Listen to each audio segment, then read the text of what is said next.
অন্যের চোখের পানির উপর নির্মিত ঘর কখনো সুখের হয় না। একজন স্বামী তার স্ত্রীকে কখন পাগলের মতো ভালোবাসে জানেন? আসুন এক বৃদ্ধা মহিলার সাক্ষাৎকার থেকে জেনে নেই, যিনি তার স্বামীর সাথে সফলতার সাথে কাটিয়ে দিলেন দীর্ঘ ৫০টি বছর। তাদের জীবন শান্তিতে ভরপুর ছিল। ঝগড়া তো দূরের কথা, দাম্পত্য জীবনে কখনো কথা কাটাকাটি পর্যন্ত হয়নি। একজন সাংবাদিক এই বৃদ্ধার কাছে তার ৫০ বছরের স্থায়ী সফলতার রহস্যের ব্যাপারে জানতে চাইলেন। কি ছিল সে রহস্য? মজার মজার খাবার বানানো, দৈহিক সৌন্দর্য, বেশি সন্তান জন্ম দেয়া, নাকি অন্য কিছু? বৃদ্ধা বললেন, দাম্পত্য জীবনের সুখ শান্তি প্রথমত আল্লাহর ইচ্ছা, এরপর স্ত্রীর হাতেই। একজন স্ত্রী চাইলে তার ঘরটাকে জান্নাতের টুকরো বানাতে পারেন, আবার চাইলে এটাকে জাহান্নামেও পরিণত করতে পারেন। কিভাবে? অর্থ দিয়ে? তা তো হতে পারে না, কেননা অনেক অর্থশালী মহিলা আছেন যাদের জীবনে দুঃখ দুর্দশার শেষ নেই, যাদের স্বামী তাদের কাছেই ভিড়তে চান না। সন্তান জন্মদান? না, তাও তো নয়, কারণ অনেক মহিলা আছেন যাদের অনেক সন্তান আছে, অথচ স্বামী পছন্দ করেন না। এমনকি এই অবস্থায় তালাক দেওয়ার নজিরও কম নয়। ভালো খাবার বানানো? এটাও না, কারণ অনেক মহিলা আছেন যারা রান্নায় বেশ দক্ষ, সারাদিন রান্নাঘরে কাজ করে, অথচ স্বামীর দুর্ব্যবহারের সম্মুখীন হন। তার কথায় সাংবাদিক বিস্মিত হয়ে গেলেন। বললেন, তাহলে আসল রহস্যটা কি?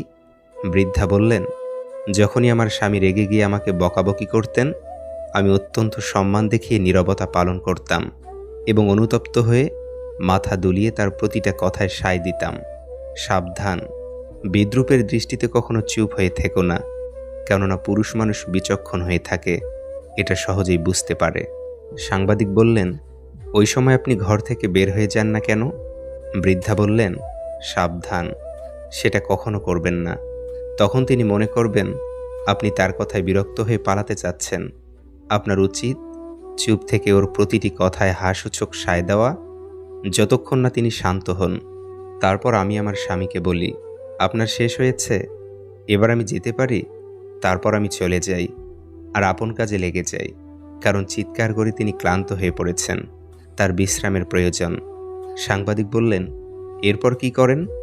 ১ সপ্তাহখানেক তার থেকে দূরে থাকেন এবং কথা বলা বন্ধ রাখেন নিশ্চয়ই? বৃদ্ধা বললেন, সাবধান, এ ধরনের বদভ্যাস থেকে দূরে থাকুন, যা দুধারী তরবারির চেয়েও মারাত্মক। স্বামী যখন আপনার সাথে আপোস করতে চান, তখন যদি আপনি তার কাছে না যান, তখন তিনি একা থাকতে অভ্যস্ত হয়ে যাবেন। কখনো কখনো এই অবস্থায় তাকে প্রচণ্ড জেদের দিকে ঠেলে দেবে। সাংবাদিক বললেন, তাহলে কি করবেন তখন?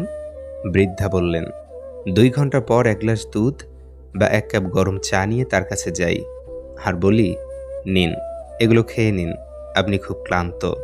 এ সময় তার সাথে অত্যন্ত স্বাভাবিকভাবেই কথা বলি। তারপর তিনি বলেন, রাগ করেছ? আমি বলি, না। তারপর তার দুর্ব্যবহারে দুঃখ প্রকাশ করেন এবং স্নেহ ও ভালোবাসার কথা বলেন। সাংবাদিক বললেন, আপনি কি তার কথা তখন বিশ্বাস করেন? বৃদ্ধা বললেন, অবশ্যই, কেন নয়? শান্ত থাকা অবস্থায় যা বলেন তা বিশ্বাস না করে রাগান্বিত অবস্থায় যা বলেন তা বিশ্বাস করব? সাংবাদিক বললেন, তাহলে আপনার ব্যক্তিত্ব? বৃদ্ধা বললেন, আমার স্বামীর সন্তুষ্টি আমার ব্যক্তিত্ব, আমাদের স্বস্ছ সম্পর্কই আমাদের ব্যক্তিত্ব। আর স্বামী স্ত্রীর মধ্যে কোনো ব্যক্তিত্ব থাকে না। যার সামনে তুমি পুরোপুরিভাবে বস্ত্রমুক্ত হয়েছ, তার কাছে আবার কিসের ব্যক্তিত্ব? মহান রব আমাদের দুনিয়ার জীবন ও পরকালের জীবনে কল্যাণ দান করুন। পয়সা হলো অতিথি আর একতা আমাদের সংস্কৃতি, তাই অর্থের অহংকারে পরিবার থেকে কখনো আলাদা হইও না। বৃষ্টি তো তখনই হয় যখন আকাশ মেঘের ভার সইতে পারে না, আর কান্না তখনই পায় যখন হৃদয় কষ্টের ভার বইতে পারে না। মানুষ দায়িত্ব ভুলে গেলেও অধিকার ঠিকই মনে রাখে। গোপনীয়তা আর মিথ্যা সম্পর্ক নষ্ট করে। তুমি যতই যত্নশীল হও না কেন, ধরা পড়বেই। যা অন্ধকারে ঘটে তা আলোতে আসবেই। অনেক কথাই আমার ভিতরটাকে ভেঙে চুরমার করে দেয়, তবু এমনভাবে চলি যেন কোনো ব্যথাই আমি পাইনি। সৌন্দর্য আর কতদিন থাকবে? শেষবেলায় বিশ্বাস আর ভরসায় ভরা একটা কাঁধ খুঁজবে। নতুন নতুন সব জিনিসই মন কাড়ে, পুরনো হলে অবহেলা বাড়ে। তবে বন্ধুত্বের ক্ষেত্রে আসলে পুরাতনের কাছে নতুন হারে। একটা ডিভোর্স হয়তো মা বাবার জীবনের শত সমস্যা মেটায়, কিন্তু একটা ডিভোর্স একটি শিশুর জীবনে হাজারো সমস্যা সৃষ্টি করে। পৃথিবীতে দুটি মানুষের বন্ধুর সংখ্যা সবচেয়ে কম, সত্যবাদীর ও প্রতিবাদীর। অর্ধেক সময় পেরিয়ে গেল জীবনটাকে বুঝতে বুঝতে, আর এখন বাকিটা সময় কেটে যাচ্ছে বাস্তবতার সাথে লড়তে লড়তে। বিবেকের বিরুদ্ধে কখনো কিছু করো না, এমনকি পরিস্থিতি চাপ দিলেও না। আপনার পিতামাতা অশিক্ষিত হওয়ার কারণে আপনি কখনো লজ্জাবোধ করবেন না। যদি দুইজন অশিক্ষিত ব্যক্তি আপনার মতো একজন সুশিক্ষিত সন্তান জাতিকে উপহার দিতে পারে, তবে ভেবে দেখুন তারা কতটা যোগ্য। নিজের সীমাবদ্ধতা বুঝতে পারলে নিজেকে অতিক্রম করা অতি সহজ হয়ে যায়। মৃত্যুই জীবনের চূড়ান্ত বাস্তবতা, নিমেষেই সব স্বপ্নকে নিঃশেষ করে দেয়। সুতরাং সুখ শান্তিতে থাকার অন্যতম একটি মাধ্যম হলো মৃত্যুকে অধিক স্মরণ করা। তাহলে দুনিয়ার জীবনে প্রত্যাশার চাপে কখনো পিষ্ট হতে হবে না। কাউকে তার অতীতের অপকর্ম নিয়ে খোঁটা দিও না। কে জানে, সে হয়তো তওবা করে রবের কাছে তোমার থেকে উত্তম হয়ে গেছে।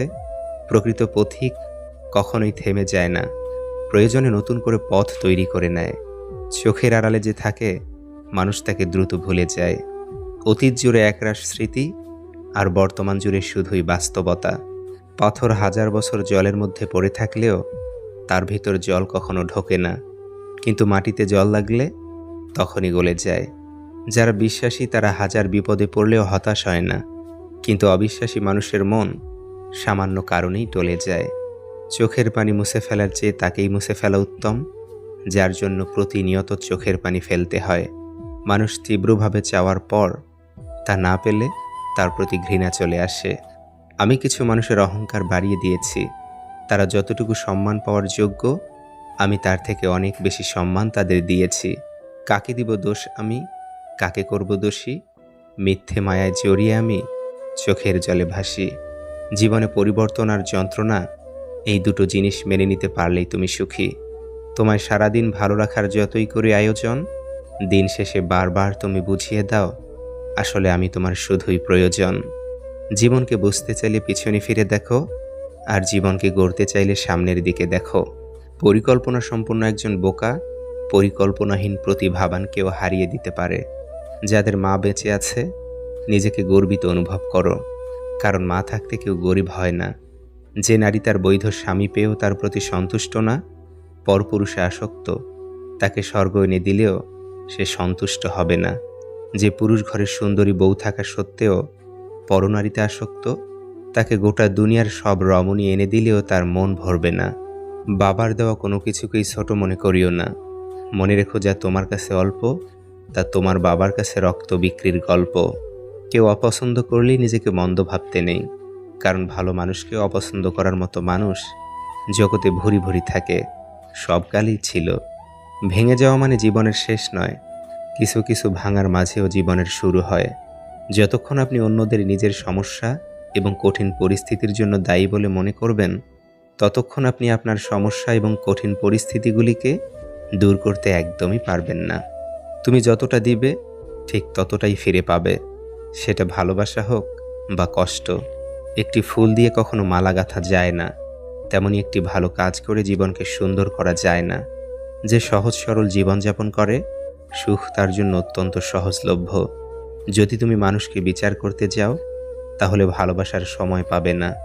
সব লোকের ঘাড়েই মাথা আছে, কিন্তু মস্তিষ্ক আছে কিনা সেটাই প্রশ্ন। পরের উপকার করা ভালো, কিন্তু নিজেকে পথে বসিয়ে নয়। রাগ আর অভিমান এক হয়ে একসময় ভয়ঙ্কর রূপ নেয়, যা বিচ্ছেদের দরজা পর্যন্ত নিয়ে যেতে পারে। সুখী হতে অনেক কিছুর দরকার নেই, দরকার এমন কিছু মানুষের যারা সত্যিই আপনাকে বোঝে। অতীতকে ছোট করে দেখা উচিত নয়, আবার অতীতকে অতিরিক্ত মূল্য দেওয়াও ঠিক না। সময়ের সাথে পরিস্থিতি বুঝে যে নিজেকে মানিয়ে নিতে পারে, সে সবচাইতে সুখী মানুষ। যাকে আগলে রেখেও নিজের করে পাওয়া যায় না, তার জন্য কেঁদেও তাকে পাওয়া সম্ভব। সব কিছুই শেষ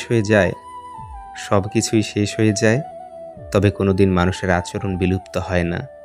নিজের সুবিধায় যে কাউকে ব্যবহার করা মানুষ খুনির থেকেও ভয়ানক। জীবনে জয়ী হতে হলে যুদ্ধে আত্মবিশ্বাসী হওয়া প্রয়োজন।